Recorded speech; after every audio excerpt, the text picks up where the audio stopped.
بسم الله الرحمن الرحيم. الحمد لله رب العالمين، والصلاة والسلام على المبعوث رحمة للعالمين نبينا محمد وعلى آله وصحبه أجمعين. أما بعد، tukiendelea na sababu za talaka, leo tarehe 19 ya Dhulqaada au 20 mwaka huu wa 1441 sawa na tarehe 12 ya Julai mwaka 2020. Tunaendelea kuelezea sababu za talaka, ambapo leo ni sababu ya mwisho katika sababu za talaka: غلاء المهور والتكاليف الباهظة في حفلات الزواج التي تثقل كاهل الزوج. ughali wa mahari na gharama kubwa katika sherehe za harusi ambazo zinampa uzito yule mume. Ughali wa mahari na gharama kubwa za sherehe zile za ile harusi ambapo zinampa uzito mkubwa yule mume. Hii ni moja katika sababu za talaka. Moja katika sababu za talaka ni huo ughali wa mahari. Mahari makubwa kiasi cha kwamba mume anakuwa kila anapofikiria mahari yale anatamani kumwacha mke yule, mpaka anamwacha kwa sababu ya kufikiria mahari yale makubwa aliyoyatoa. Kwa hiyo moja katika sababu zinazosababisha talaka ni ughali wa mahari. Mahari yakiwa makubwa ni moja katika sababu za talaka. Yakulu Abu Furaihan hafidhullah katika risala yake hii At-Talaqu أسبابه وعلاجه، يقول: قد يقول قائل هذا سبب من أسباب العزوف عن الزواج. wenda akasema msemaji kwamba hii ni moja katika sababu za kuacha kuoa. Hii ni moja katika sababu za kutooa, hii ya ughali wa mahari. Asema قد يقول قائل هذا سبب من أسباب العزوف عن الزواج.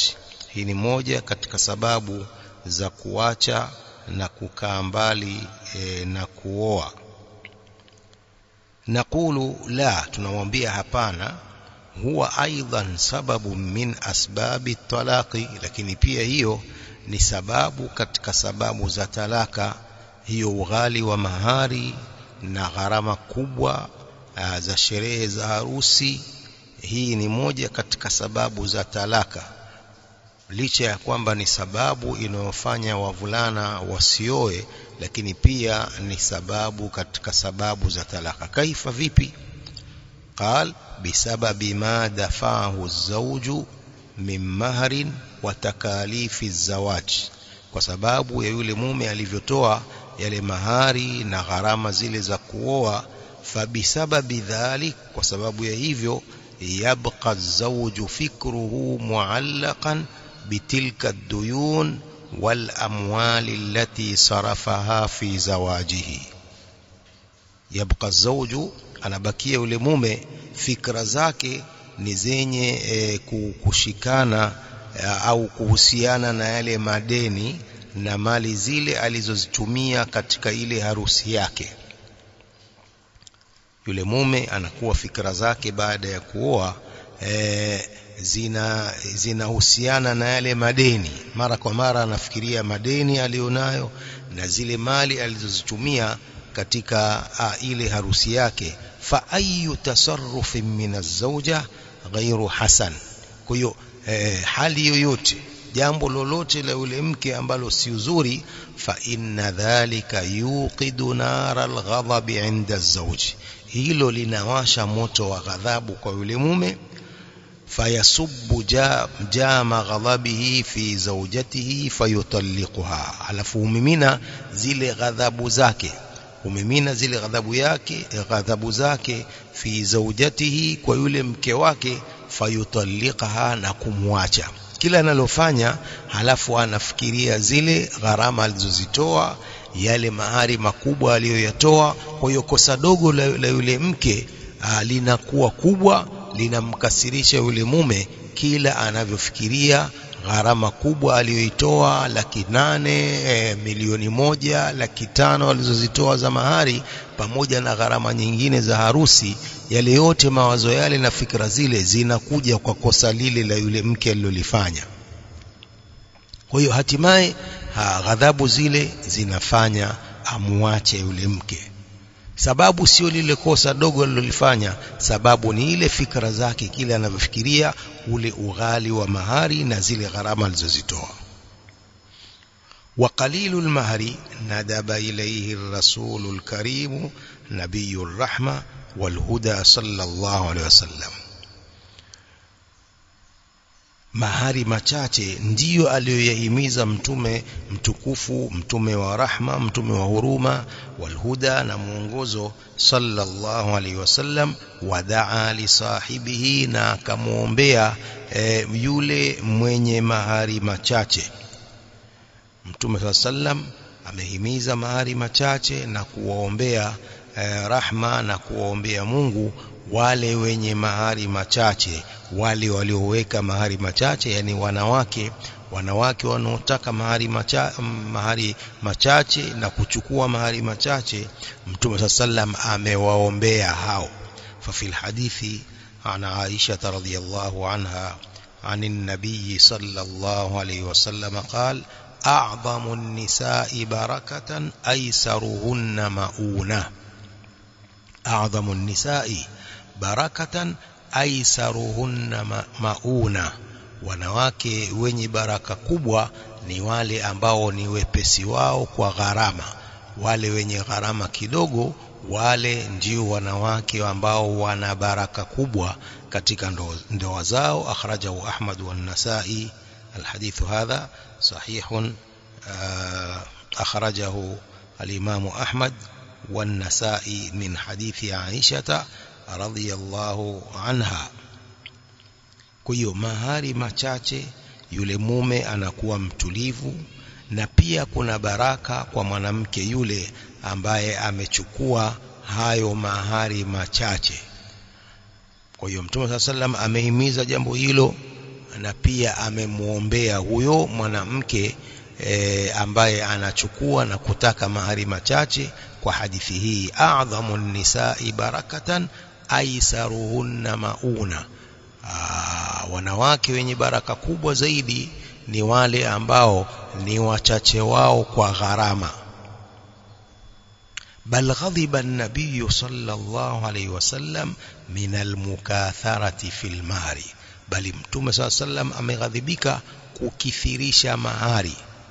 Bal ghadiba an-nabiy sallallahu alayhi wa alihi wasallam min al-mukatharati bil mahri fil mahri, bali Mtume sallam amekasirika kwa kukithirisha mahari. Watu wanavyokithirisha mahari, Mtume sallam anawakasirikia.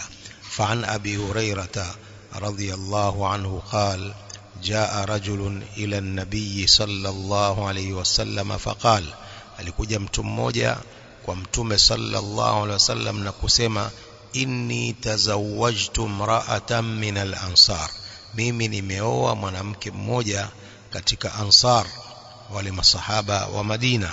Faqala lahu an-nabiy sallallahu alaihi wasallam ala kam tazawwajtaha, Mtume sallallahu alaihi wasallam akamwambia sahabi huyo, umemuoa kwa mahari ngapi? Ala kam tazawwajtaha, umemuoa kwa mahari ngapi? Qala ala 4 awaqin, nimemuoa kwa waqiya 4. 4 awaq, hivi ni vipimo vya kizamani. Qala ala 4 awaqin, kwa waqiya 4, na wakia moja ni takriban dirham 40. Wakia moja ni dirham 40, kwa hiyo 40 mara 4 hiyo ni takriban 160 dirham. فقال له النبي صلى الله عليه وسلم على 4 أواق ووقيا 4 كأنما تنحتون الفضة من عرض هذا الجبل ni kama mnaokata fedha kwa upande huu wa jabali.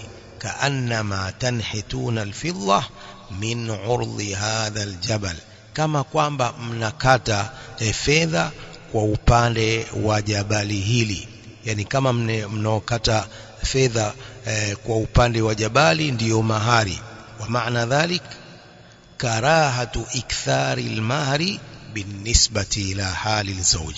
Maana hivyo, maana ya msemo huo wa Mtume sallam ni kuchukia kukithirisha mahari kulingana na hali ya yule mume. Karahatu ikthari almahri binisbati ila hali zawji, ni kuchukia kukithirisha mahari kulingana na hali ya yule mume. Kwa hiyo hadithi hii ni Mtume sallam anaonesha kuchukia kwake kwa hayo mahari mengi.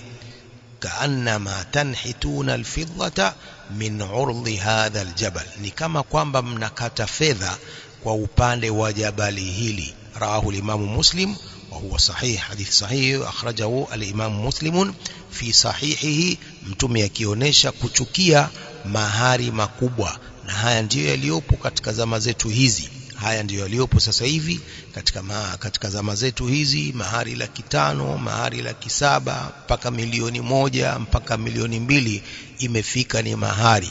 Hasa yule mume, kutokana na mahari hayo makubwa, yule mke akifanya kosa dogo tu, mume yule anafikiria mahari yale aliyoyatoa, halafu mke anakuja kufanya jeuri hii au anakuja kunifanyia makosa haya. Hapo itakuwa moja kwa moja yule mume anafikiria kumwacha, na hatimaye atamwacha. Na nini kosa? Kosa ni yale mahari makubwa aliyoyatoa yule mume na gharama nyingi alizozitoa kutokana na ile harusi aliyoifanya. Kwa jambo la mahari makubwa ni jambo ambalo limo katika nchi zetu hizi. Wale wazazi na kadhalika banati wanatakiwa waliangalie vizuri jambo hilo. Jambo hilo Mtume amelikataza, la mahari makubwa. Kwa hiyo ni kuolewa, msichana kuolewa kwa mahari madogo tu, sio mahari makubwa ambapo mume anakuwa na chuki na kufikiria gharama zile alizozitoa kutokana na harusi yake hiyo, hatimaye anamuacha huyo mke. Kwa hiyo moja katika sababu za talaka ni ughali wa mahari na gharama kubwa anazozitoa mume kutokana na sherehe zile za harusi hiyo. Kwa hiyo wazazi na banati, wazazi na watoto wao kisichana wanatakiwa waliangalie jambo hili la mahari makubwa, liondoke jambo hili, waliwache jambo hili, wamuoze mtoto wao au binti akubali kuolewa kwa mahari madogo tu. Mahari madogo tu, kwa sababu ndoa ni ibada. Sasa huwezi ukaweka ibada kwa mahari makubwa kiasi cha kwamba wavulana wengi sasa hivi wanashindwa kuoa. Wavulana wengi wanashindwa kuoa na wasichana wengi wako majumbani kwa sababu ya kuweka mahari makubwa. Mvulana yule hana mahari hayo, pengine hana kazi nzuri ya kumwezesha kupata mahari hayo makubwa ya 300,000 na 500,000 na milioni. Hana mahari, hana mshahara huo wa kumfikisha huko. Atakuja kuoa lini huyu? Kama mtu hana mshahara wake ni 15,000, 20, atakuja kupata lini hizo 300,000 au 500,000 aje amuoe huyo msichana? Kwa wasichana wanatakiwa waangalie jambo hili, wazazi wanatakiwa waangalie jambo hili, wapunguze mahari yao. Mahari madogo ndiyo sunna, mahari machache ndiyo sunna.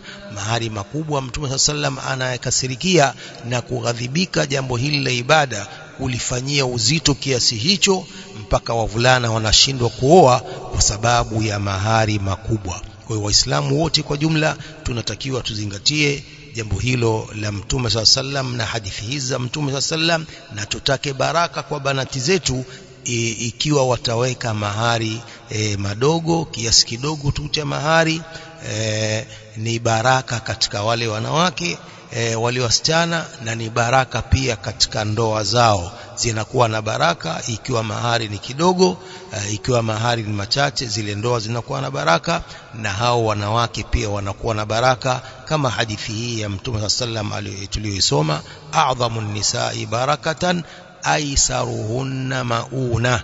Wanawake watakuwa wenye baraka kubwa ni wale ambao ni wepesi wao kwa gharama.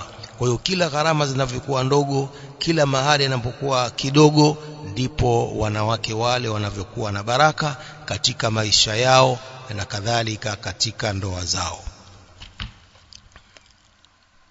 Istakthara an-nabiy sallallahu alaihi wasallam hadha al-mablagh. Hadithi hii tuliyoisoma hapa, mtume alivyoambiwa na huyo sahabi kwamba alimuoa mwanamke wa Ansar kwa wakia 4, Mtume sallam akashangaa na kusema kwamba hayo ni mahari makubwa, na kusema kaannama tanhituna alfidhata min urdi hadha aljabal, kama kwamba mnakata fedha kwa upande wa jabali hili. Istakthara an-nabiy sallallahu alayhi wasallam hadha almablagh. Mtume sallam ameyaona ni makubwa, ni mengi, kiasi hiki ni kingi cha mahari. Waqala 4 awaqin amrun adhimun, kwamba wakia 4 hili ni jambo kubwa, ni mahari makubwa ya hizi wakia 4 kwa mahari. Kwa hiyo hii hadithi hii Mtume sallam anashangaa mahari hayo makubwa alivyooa huyo sahabi, kumooa mwanamke huyo wa Kiansar. قال ابن تيمية رحمه الله في منهاج السنة فتحري تخفيف الصداق سنة. kukusudia kukhafifisha mahari ni sunna, ni sunna kukhafifisha mahari, na sunna mtu anapata thawabu, sunna mtu anapata thawabu kwa kumfuata Mtume sallallahu alaihi wasallam, ambaye ndiye anayehimiza mahari yawe kidogo.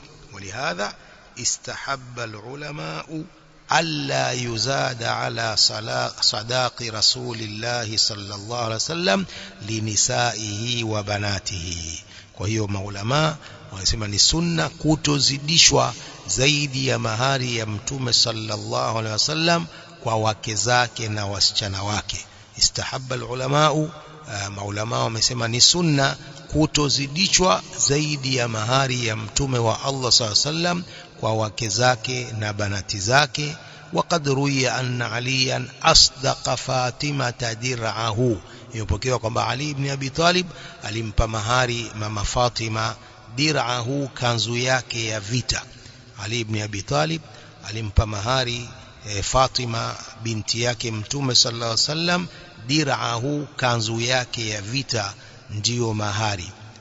أخرجه أبو داود عن رجل من أصحاب النبي صلى الله عليه وسلم أن عليا لما تزوج فاطمة بنت رسول الله صلى الله عليه وسلم، علي بن أبي طالب alipomwoa Fatima binti yake Mtume صلى الله عليه وسلم وأراد أن يدخل بها، akataka kumuingilia, famanaahu Rasulullah sallallahu alaihi wasallam, Mtume sallam akamzuia, hatta yu'tiyaha shay'a, mpaka ampe kitu, yani mahari.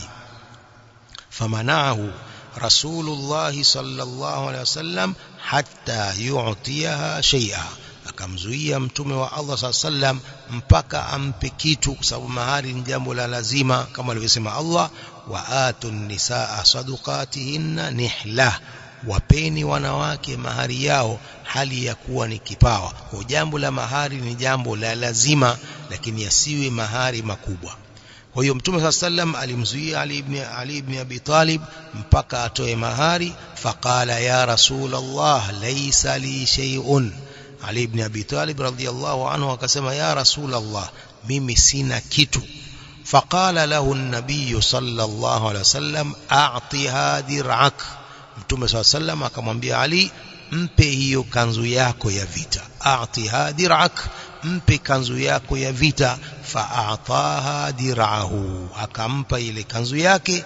Thumma dakhala biha, kisha akamuingilia. Fa'ataha dir'ahu thumma dakhala biha, akampa ile kanzu yake ya kivita, thumma dakhala biha, kisha akamuingilia. Kwa hiyo hayo ni mahari ya binti yake Mtume sallallahu alayhi wa alihi wasallam. Na mahari hayo ni machache, ni katika mahari ya sunna. Sasa hivi kuna wasichana wanaolewa kwa shilingi 500. Hizi pesa hizi shilingi 500, msichana anakubali kuolewa. Wengine wanakubali katika wanawake wa masahaba wanakubali kufundishwa Qur'ani, sababu mahari yanakuwa ni manufaa pia, ni katika mahari pia kisheria manufaa. Kwa hiyo katika masahabiyat walikubali manufaa hayo yawe mahari. Kufundishwa Qur'ani pia ni mahari katika mahari ya sunna kama zilivyokuja katika hadithi. Kwa wanawake wanatakiwa wafuate sunna za Mtume sallallahu alaihi wasallam katika kupunguza mahari, na wasichana waliosoma ndio ambao wanatakiwa zaidi wao watekeleze sunna hii. Wasichana wengi waliosoma, wasichana wengi ambao ni salafiyat, wanatakiwa watekeleze sunna hii ya kupunguza mahari kuliko kupeleka mahari juu kwa sababu ya dunia tu na mapambo ya dunia. Hadhihi baadhi au min ahammi asbabi talaq, yasema hizi ni baadhi au katika sababu muhimu za talaka. Hizi tulizozielezea 19 ni baadhi au ni katika sababu muhimu za talaka. Qala wa kama qultu lakum asbabu talaqi la nastati'u an nahsiraha. Abu Furahan anasema kama nilivyokuambieni, sababu za talaka hatuwezi kuzidhibiti, ni nyingi mno ambapo hatuwezi kuzidhibiti. Liannaha takhtalifu min baladin ila balad, sababu zinatofautiana nchi kwa nchi nyingine. Wa min halin ila halin, na hali kwa hali nyingine. Kwa hizi ni 19 alizozitaja, lakini ziko sababu nyingine nyingi kulingana na hali ya pale watu wanapoishi au kulingana na hali zenyewe za watu. Jana tulielezea baadhi ya wale wanawake ambao ni sababu za talaka, wale wanawake wenye kufanya kibri kwa waume zao, wale allamubalia, mwanamke ambaye hamjali mume wake, hajali watoto wake, hajali nyumba yake, allamubalia. Huyu ni katika wanawake ambao ni sababu za talaka. Kwa hizi ni sababu 19 alizozitaja Abu Furaihan katika risala yake hii. Kwa hiyo kama katika wanawake kuna mwenye sababu hizi, haraka ajirekebishe. Kama kuna wanawake ambao wana sababu hizi au moja katika sababu hizi, anatakiwa haraka ajirekebishe, kwa sababu ni sababu za talaka. Anaweza akawachwa na mume wake kutokana na kosa hilo au sababu hiyo alionayo. Tulitaja katika risala iliyopita al-huquq zawjia, wanaume wengi ambao wana makosa katika ndoa zao, na hii risala hii imetaja wanawake wengi ambao ni sababu ya kuachwa. Kwa hiyo kwa pande zote mbili, kwa wale wanaume ambao wana makosa hayo katika ndoa zao na katika mahusiano yao na wake zao, wale wanaume wanatakiwa wajirekebishe. Lakini pia wanawake hawa ambao ni sababu za talaka wanatakiwa haraka wajirekebishe, wasome dini, wasome mahusiano mazuri, al-ishra az-zawjiyya, al-muashara az-zawjiyya, wasome vizuri ili waishi na waume zao bila matatizo yoyote. Na darasa inayofuatia itakuwa ni tiba ya sababu hizi za talaka, tiba ya sababu hizi za talaka na dawa ya sababu hizi za talaka. Tutakuja kuanzia inshallah kesho hii ilaji na tiba ya sababu hizi, ambapo kila mmoja katika wanaume lakini pia na wake zao wanatakiwa wajipambe na tiba hizi zitakazofuatia, sababu hii tiba na dawa ya sababu hizi ni kwa wote wawili, si mume peke yake, bali na mke pia anatakiwa afuate tiba hizi na afuate maelekezo haya ili aishi na mume wake maisha mazuri na maisha ya upendo na huba. Hadha wallahu a'lam, wa sallallahu wa sallam wa barak ala nabiyyina Muhammadin wa ala alihi wa sahbihi ajma'in. وجزاكم الله خيرا وبارك الله فيكم.